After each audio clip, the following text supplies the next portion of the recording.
En réalité, la situation est grave. Regardez ce petit déjeuner type pris par des millions d'Africains de ce que l'on appelle la classe moyenne. Regardez cette assiette. Sur cette table, on a l'illustration parfaite de la dépendance de l'Afrique dans sa consommation au monde. Cette assiette de viennoiserie, la farine vient d'Ukraine ou de Russie. Le seigle que l'on a mis dessus vient également d'ailleurs. Donc ce pain est constitué de produits venant de l'étranger. Le croissant, nous sommes dans le même schéma, exactement dans le même schéma.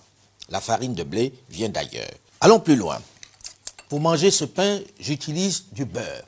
Ce beurre, président, il vient d'ailleurs. Il ne vient pas d'Afrique, ce n'est pas du lait fait en Afrique.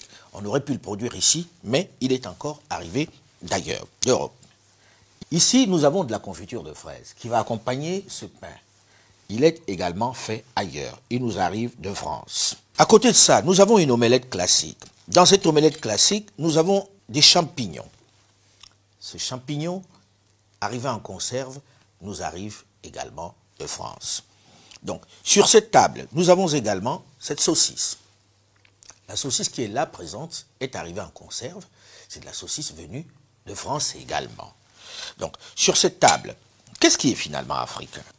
Quand je prends la tasse de chocolat au lait, le cacao est récolté en Afrique. C'est du cacao qui nous arrive de Côte d'Ivoire ou du Ghana ou du Cameroun, mais qui n'a pas été transformé localement, qui est parti être transformé ailleurs avant de revenir chez nous sous cette forme-là.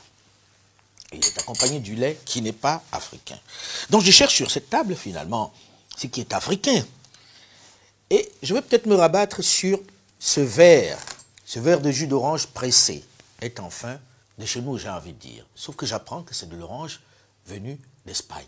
Donc là encore, même le jus de fruits pressé n'est pas à nous. Heureusement qu'il y a quelques initiatives comme celle-là qui de plus en plus utilisent nos propres produits pour fabriquer de la confiture, par exemple comme celle du fruit de la passion ou du fruit du baobab que nous avons ici, qui enfin mettent par la grande porte certains produits africains sur nos tables. Cette assiette de fruits qui est composée au moins, et c'est là où on est un peu plus africain, de la mangue qui vient du Sénégal, de la papaye qui vient également de la sous-région ouest africaine, mais le raisin au-dessus est arrivé de France. Alors lorsque l'on regarde ce petit déjeuner en réalité,